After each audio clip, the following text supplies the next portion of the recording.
Assalamualaikum warahmatullahi wabarakatuh. Eh, kami Waalaikumsalam. kami dari kelompok 5 yang beranggotakan saya sendiri, Fikri Muhammad Alawi, Fiona Jessica, Guntur Aji Santoso, dan Hidayah. Di sini kami akan mempresentasikan tentang desain penelitian atau penelitian ex post facto. Next.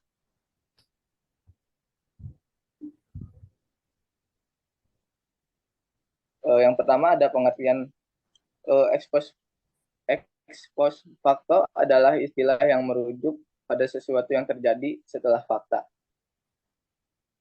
Penelitian ex post facto atau ex post facto research yaitu untuk meneliti hubungan sebab akibat yang tidak dimanipulasi atau diberi perlakuan, dirancang dan dilaksanakan oleh peneliti. Selanjutnya dikatakan bahwa penelitian ex post facto dilakukan terhadap program, kegiatan yang telah berlangsung atau telah terjadi. Next.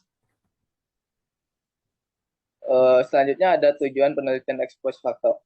Tujuan dari penelitian ex post facto adalah menentukan faktor penyebab berhubungan dengan variabel terkait atau kejadian. Dan metode ini untuk menguji hubungan antara dua variabel yang tidak dapat dimanipulasi secara langsung oleh peneliti. Selanjutnya akan dijelaskan oleh Fiona Jessica.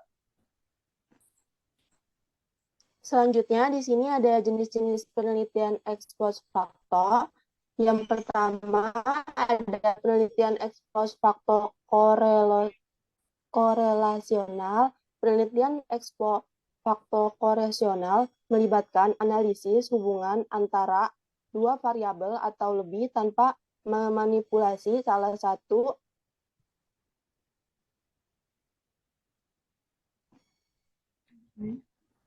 variabel.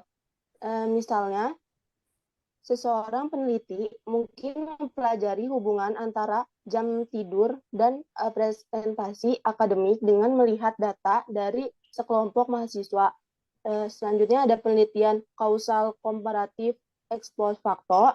Penelitian ex post facto atau penelitian kausal komparatif berarti penelitian di mana peneliti berusaha menentukan penyebab atau alasan untuk keberadaan perbedaan dalam perilaku atau status dalam kelompok individu. Pendekatan yang digunakan dalam penelitian ini adalah kuantitatif. Selanjutnya, di sini ada ciri penelitian ex post facto. Yang pertama, observasional. Yang kedua, bersifat retrospektif. Yang ketiga, korelasional.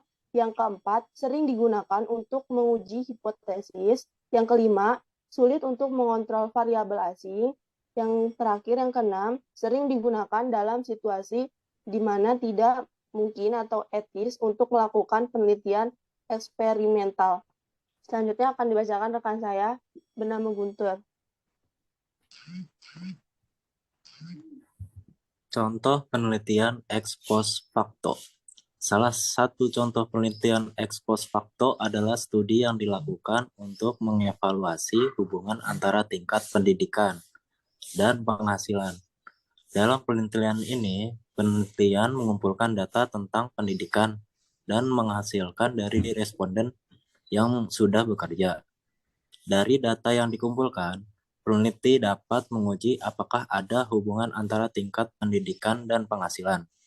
Meskipun penelitian tidak dapat manipulasi tingkat pendidikan atau penghasilan responden, mereka dapat mengamati hubungan antara dua variabel tersebut dari data yang sudah ada. Next. Langkah-langkah penelitian ex post facto. 1. Mengidentifikasi pertanyaan penelitian. 2. Lakukan tinjauan literatur. 3. Mengumpulkan dan menganalisis data. 4. Menafsirkan hasil. 5. Tulis laporannya. Selanjutnya akan dibacakan dengan rekan saya Hamidah. Selanjutnya ada kelebihan dan kekurangan penelitian ex post facto. Kelebihannya, Kemampuan untuk menguji hubungan antara variabel-variabel yang sulit atau tidak mungkin dimanipulasi secara langsung oleh peneliti. Hal ini memungkinkan peneliti untuk mempelajari fenomena-fenomena yang tidak dapat diteliti dengan metode eksperimen. Lebih efektif dalam menguji hubungan antara variabel-variabel yang sulit atau tidak etis untuk dimanipulasi secara langsung. Kekurangan pada kontrol penelitian variabel-variabel yang diamati karena variabel-variabel tersebut sudah terjadi pada masa lalu. Penelitian tidak dapat mengontrol pengaruh variabel lain yang mungkin mempengaruhi hasil peneliti. Sangat rentan terhadap bias seleksi karena penelitian hanya dapat mengamati data yang sudah ada. Mereka tidak dapat memilih sampel yang representatif secara acak. Hal ini dapat menyebabkan kesalahan dalam generalisasi hasil penelitian ke populasi yang lebih besar. Kesimpulannya, penelitian ex post facto yaitu untuk meneliti hubungan sebab akibat yang tidak dimanipulasi atau diberi perlakuan, dirancang dan dilaksanakan oleh peneliti. Selanjutnya, dikatakan bahwa penelitian ex post facto dilakukan terhadap program, kegiatan yang telah berlangsung atau telah terjadi.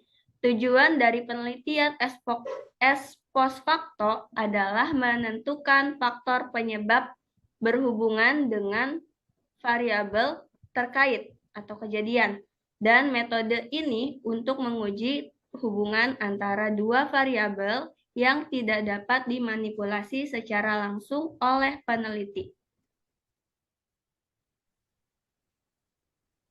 Terima kasih. Sekian materi dari kami. Jika ada pertanyaan atau tanggapan bisa di komentar di e-learning. Sekian, wassalamualaikum warahmatullahi wabarakatuh.